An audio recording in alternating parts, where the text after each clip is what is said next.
खोया, जवानी नींद भर सोया, बुढ़ापा देख कर रोया, सिराने मोट हंसती है। अंत समय में चौथी अवस्था सुधारना है तो फिर अभी से रमना पड़ेगा, अभी से लगना पड़ेगा। जो अभी से रम गया, अभी से लग गया, ये मत सोचो कि मैंने जो मंत्र पढ़ा वो गड़बड़ है, मैंने जो पाठ करा वो गलत है। मैं गीता जी का पाठ करती हूँ, मुझे पढ़ना नहीं आता, मुझे श्लोक नहीं आता, मुझे शब्द नहीं आते, मुझे अक्षर नहीं आते, सब बात की बात। अगर आपके मन में एक भाव हो, परम पूज्य संत शिरोमणि भारत के बड़े विख्यात कथाकार परम पूज्य श्री गुजरात के रहने वाले डोंगरे जी महाराज, जिन्होंने श्रीमद् भागवत कथा को जन जन मानस तक पहुंचाया था। परम पूज्य डोंगरे जी महाराज ने, जो कथा के इतने रसिक थे कि उनकी कथा जब होती थी तो हजारों हजारों भक्त, जैसे लाखों भक्त आज शिवपुराण की कथा को प्रियता से आनंद से श्रवण करते हैं।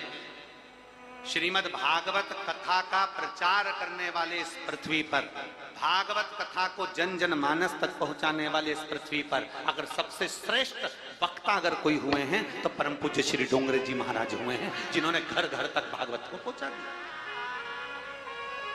अब जिन्होंने घर घर तक भागवत को पहुंचाया, श्री डोंगरे जी महाराज, उस समय की बात है, बहुत पहले। आप कभी बनारस जाएं, आप कभी काशी जाएं, आप कभी वाराणसी जाएं, आप कभी बनारस के लिए जाएं तो बनारस में जाकर, काशी में जाकर पूछिएगा, डोंगरे जी महाराज का चरित्र कोई भी बता देगा।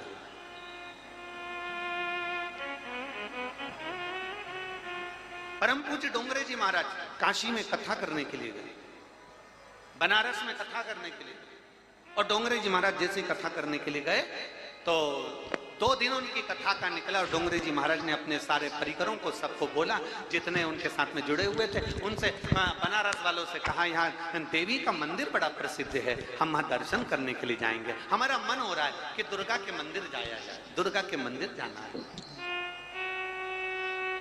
जैसे ही डोंगरे जी महाराज ने कहा, ठीक है चलिए। डोंगरे जी महाराज अपने परिकरों के साथ में, डोंगरे जी महाराज अपने साथियों के साथ में, जो भी उनके साथ में सेवादार थे उनके साथ में मां दुर्गा का दर्शन करने के लिए गए। वहां जैसे ही दुर्गा जी के मंदिर में, देवी जी के मंदिर में परम पूज्य डोंगरे जी महाराज प्रवेश करते हैं, एक दीवाल से टिका हुआ एक ब्राह्मण, वस्त्र गला सा था, साधारण सा वस्त्र दिख रहा था, एक ब्राह्मण बैठकर मां दुर्गा का पाठ कर रहा था, मां दुर्गा की स्तुति पाठ कर रहा था। परम पूज्य डोंगरे जी महाराज की दृष्टि चली गई। इस कथा को एक एक शिव भक्तों को अपने दिल में बिठाकर रखना चाहिए कि कथा कहां जा रही है, उस पर आपकी चित्तवृत्ति चाहिए। डोंगरे जी महाराज की निगाह चली गई उस ब्राह्मण पर, और ब्राह्मण के पास में डोंगरे जी महाराज गए और जाकर उन्होंने तुरंत अपने साथियों से 21 रुपए लिए और ब्राह्मण देवता को दिए, प्रणाम करा, और प्रणाम कर कर परम पूज्य डोंगरे जी महाराज ने कहा, ब्राह्मण देवता, आप जो दुर्गा स्तुति का पाठ कर रहे हो, इस पाठ में बहुत सारी गलतियां हैं, आप इसको ठीक करें। डोंगरे जी महाराज ने कहा, ब्राह्मण देवता, आप जो दुर्गा स्तुति का पाठ कर रहे हो इसमें बहुत सारी गलतियां हैं, इसको ठीक करिए। और डोंगरे जी महाराज को ब्राह्मण देवता ने प्रणाम किया। ब्राह्मण जो बैठा था दीवार से टिककर, उसने नमन किया, गुरुदेव बिल्कुल मैं कल से गलती नहीं करूंगा, प्रणाम करता हूं मैं आपको, आपने मुझे ज्ञान प्रदान किया। डोंगरे जी माँ दुर्गा का दर्शन किए, और दुर्गा जी का दर्शन कर डोंगरे जी महाराज अपने कथा में पहुंच गए। कथा करी डोंगरे जी महाराज ने, रात्रि होने लगी, मध्य रात्रि हुई। मध्य रात्रि में परम पूज्य डोंगरे जी महाराज के शरीर को बुखार ने पकड़ लिया, ताप ने पकड़ लिया, पूरे शरीर को बुखार ने पकड़ लिया, शरीर गर्म होने लगा, इतनी गर्मी चढ़ गई शरीर में कि परम पूज्य डोंगरे जी महाराज को वहां के प्रसिद्ध डॉक्टर के घर ले जाया गया। और डॉक्टर के पास लेकर गए और डॉक्टर से कहा, जरा देखिए, चेक करिए, हमारे गुरुजी को बहुत बुखार आया है। डॉक्टर ने चेक करा, बहुत तेज बुखार था। दवाई देकर डॉक्टर सामने डोंगरे जी महाराज को उनके निज निवास पर भेज दिया। निज निवास पर डोंगरे जी महाराज रात को सोए, सुबह नींद खुल गई। ब्रह्म मुहूर्त में 3:30-4 बजे परम पूज्य डोंगरे जी महाराज की नींद खुल गई। नींद खुलते से डोंगरे जी महाराज ने अपने परिकरों को बुलाया, साथियों को बुलाया, कुछ भी करो, मुझे दुर्गा मंदिर जाना है, अभी के अभी जाना है, चलो तैयारी करो दुर्गा मंदिर जाने की। सारे साथियों को लेकर परम पूज्य डोंगरे जी महाराज माँ दुर्गा के मंदिर में पहुंचे। जैसे ही पहुंचे, ब्राह्मण दीवार से टिका हुआ पाठ कर रहा था। डोंगरे जी महाराज वहां पहुंचकर ब्राह्मण के हाथ जोड़कर कहते हैं, पाठ कर रहे हो? ब्राह्मण हाथ जोड़कर बोला, गुरुदेव अब मेरे पाठ में गलती नहीं हो रही है, पढ़ रहा हूं मैं, अटक अटक कर पढ़ रहा हूं, मेरे पाठ में गलती नहीं हो रही, मेरे श्लोक में गलती नहीं हो रही है, मैं अटक अटक कर पढ़ रहा हूं, मैं धीरे धीरे पढ़ रहा हूं, मेरे श्लोक में गलती नहीं है, मैं अब आराम से पढ़ रहा हूं। डोंगरे जी महाराज की आंख से आंसू निकल रहे थे और वो अपने शीश को हिला रहे थे। ब्राह्मण देखकर खड़ा हो गया, गुरुदेव आप रो रहे हो? परम पूज्य डोंगरे जी महाराज ने ब्राह्मण के हाथ जोड़कर कहा, कल मैं आपके पास से गया, कथा करी, रात्रि को बुखार आ गया, बुखार में तब गया, डॉक्टर को दिखाने गया, वापिस आया, फिर बुखार चढ़ गया और उस बुखार में माँ दुर्गा का मुझे पहली बार दर्शन हुआ। उस दर्शन में माँ दुर्गा ने कहा, मेरा एक भक्त दीवार से टिककर भले कैसा भी पढ़ता था, उसके आड़े टेढ़े शब्द मुझे बड़े प्रिय लगते थे, अब वो अटक अटक कर पढ़ रहा है, मुझे अच्छा नहीं लग रहा। डोंगरे जी तुमने ये क्या कर दिया? सुबह होते से डोंगरे जी जाओ और उसको कह कर आओ, जैसा वो पाठ करता था, जैसा वो श्लोक बोलता था, जैसा वो स्मरण करता था, जैसा वो मंत्र बोलता था, परम पूज्य डोंगरे जी जाओ बोल कर आओ। डोंगरे जी आकर ब्राह्मण के हाथ जोड़कर बोले, मेरी जिंदगी में मैंने इतनी कथा करी, आज तक किसी देवता ने दर्शन नहीं दिया, पर तेरी भक्ति के कारण आज माँ दुर्गा मुझे दर्शन देकर चली गई। तेरी भक्ति के कारण आज मां दुर्गा ने मुझे दर्शन दे दिया। और सुन ब्राह्मण देव, मैं हाथ जोड़कर निवेदन करता हूं, जैसे तुम पाठ करते थे, जैसे तुम बोलते थे, वैसा ही बोलना, क्योंकि मेरा भोलेनाथ, मेरी जगत जननी जगदम्बा, मेरे राम, मेरे कृष्ण, मेरे शिव तुम्हारे क्या बोल रहे हो उससे मतलब नहीं रखते। मेरे महादेव तुम्हारे दिल में क्या निर्मलता है, तुम्हारे चित्त में कितनी शुद्धता है, तुम्हारे हृदय में कितने शुद्ध भाव हैं, मेरे देव अधिदेव महादेव वो देखते हैं। मेरे महादेव ये नहीं देखते तुमने क्या बोला, मेरे महादेव ये नहीं देखते तुम क्या बोल रहे हो, मेरे महादेव ये देखते हैं कि तेरा चित्त कितना साफ है, तेरा मन कितना साफ है, तेरे भीतर की निर्मलता कितनी है, तूने कितनी निर्मलता का भाव रखा है, तूने किस निर्मलता से मुझे पुकारा है। हाथी कौन सा मंत्र पढ़ता था? विदिशा वालों से पूछे हम, जिस हाथी ने भगवान को पुकारा था वो हाथी कौन सा मंत्र पढ़ता था?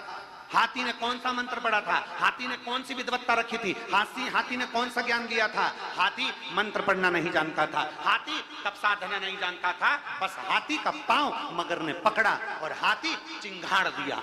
चिंगाड़ा किसके लिए? अपने परिवार के लिए। परिवार वाले नहीं आए, कुटुंब के लिए चिंगाड़ा। कुटुंब वाले नहीं आए, आखिरी में हाथी चिंगाड़ रहा था, तब हाथी को ज्ञान प्राप्त नहीं हुआ। उसी समय पर एक चिड़िया उड़कर जा रही थी और चिड़िया उड़कर जा रही थी, उसकी चोंच में एक इल्ली फंसी हुई थी। उस इल्ली को हाथी ने देख लिया और हाथी ने क्या देखा कि चिड़िया इल्ली को लेकर जा रही है और इल्ली उड़ते उस चिड़िया के मुख से नीचे गिर गई। तो हाथी ने पूछ लिया उस इल्ली से कि तुझे किसने बचाया? उस इल्ली ने हाथी से कह दिया, संसार में अपने कभी नहीं बचाते, बचाने वाला तो वो नारायण और परमात्मा होता।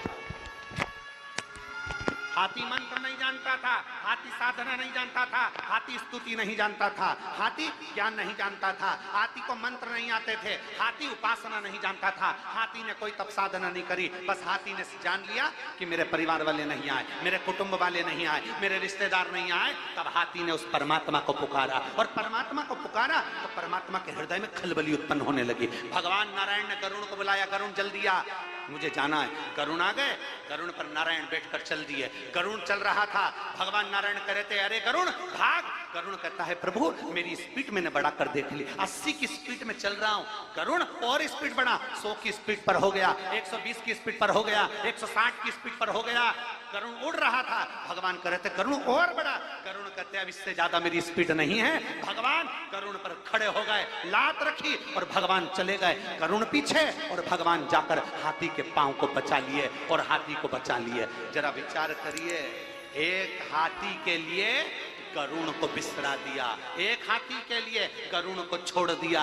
वो मेरा शिव, वो मेरा नारायण, वो मेरे भगवान राम और कृष्ण हैं जो अपने भक्त के लिए दुनिया को ठुकरा कर उसको बचाने के लिए पहुंच जाते हैं। आप किसको पुकार रहे हो? आप किसको भज रहे हो?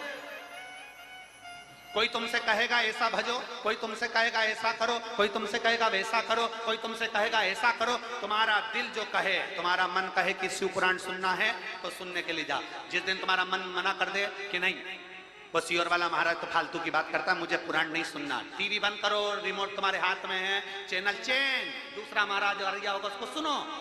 काहे को इस पागल के चक्कर में पड़े, सियोर वाले के चक्कर में? चैनल चेंज करो, दूसरा पकड़ो।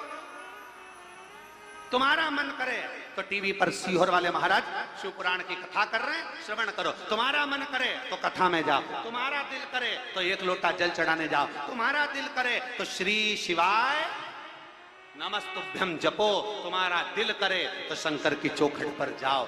और सारी दुनिया में ठोकर खाकर देख लेना, तब आखिरी में मेरे शंकर के दरवाजे पर जाकर देख लेना वो कितना भंडार भरता है, कितनी कृपा करता है, ये आपको मालूम पड़ जाए। दुनिया की ठोकर खा, उसके बाद उसकी शरणागति में जाए।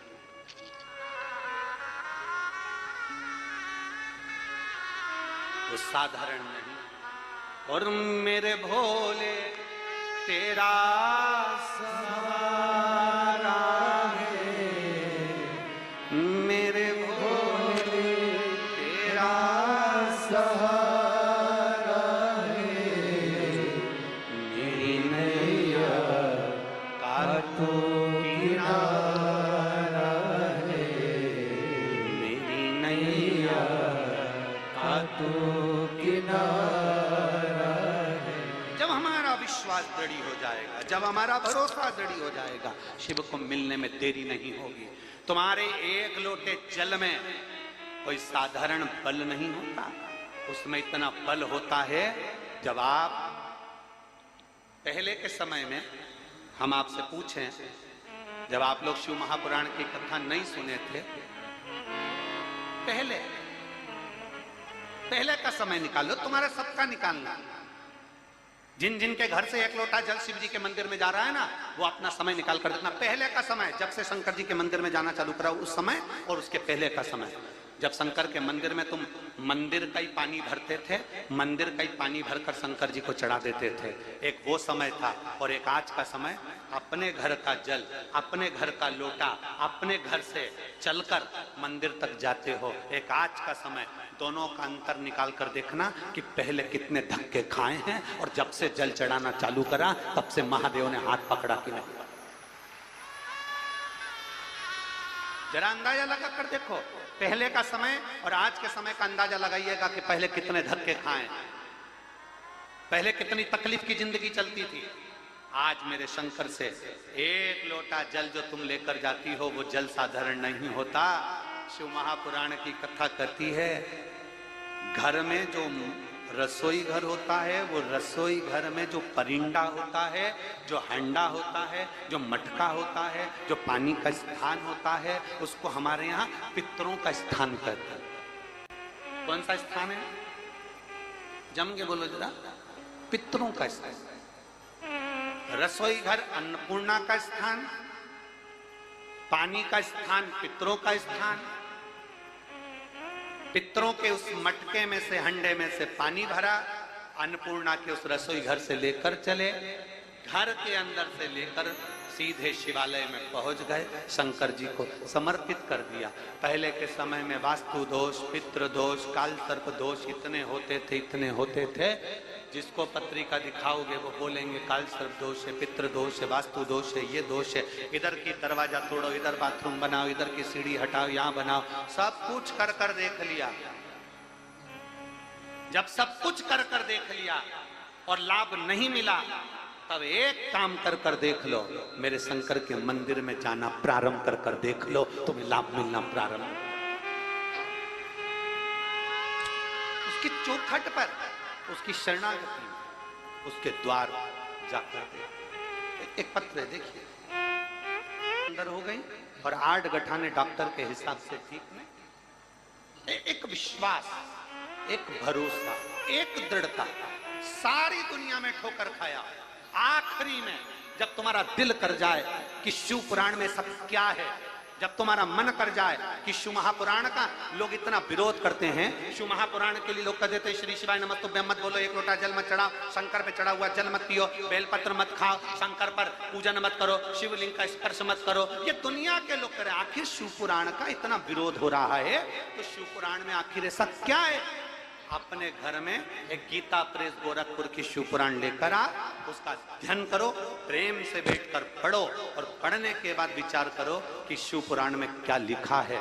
सारी दुनिया में ठोकर खाने के बाद जो शिव की शरण में जाता है, मेरा महादेव उसका हाथ पकड़कर पार उतार देता है। ये शिव पुराण।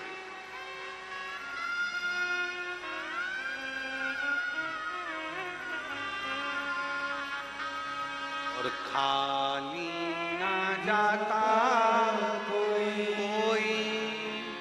दर से तुम्हारे, खाली न जाता कोई दर से तुम्हारे, मेरी खड़ी हो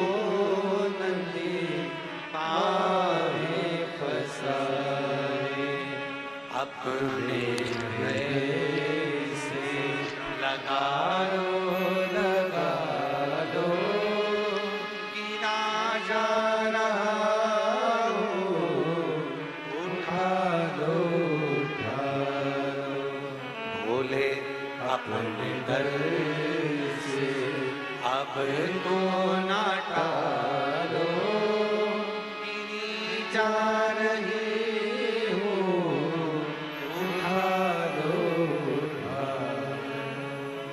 विश्वास को दृढ़ी करिए, एक भरोसे को दृढ़ी करिए। शंकर जी के मंदिर में ऐसे ही लोटा उठाकर मत चले जाओ, मत जाओ। क्यों टाइम पास करने जा रहे हो?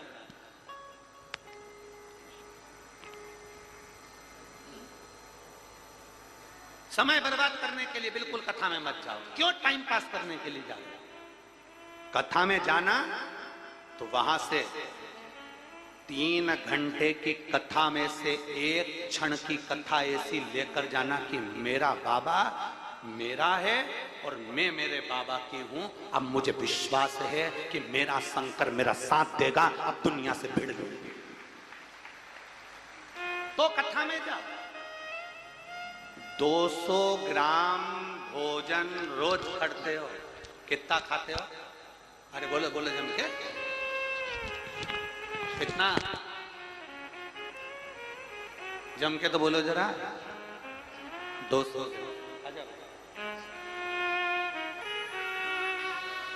200 ग्राम भोजन रोज करते हो। आपके डॉक्टर साहब के परिचित हो तो उनसे जाकर पूछना कि 200 ग्राम भोजन में से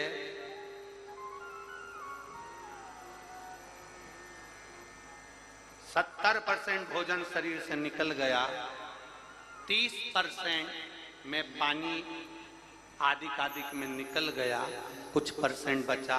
उसमें से 200 ग्राम भोजन से 20 बूंद खून बनता है। कितना बना? जम के बोलिए जरा। 20 बूंद। 20 बूंद खून में से 2 बूंद खून ऐसा होता है जो हमारे शरीर में बल प्रदान करता है। उसके लक्षण देखे जाते हैं कि वो लक्षण उसमें है। 200 ग्राम भोजन में से 2 बूंद खून हमारे शरीर को मरते दम तक चला देता है।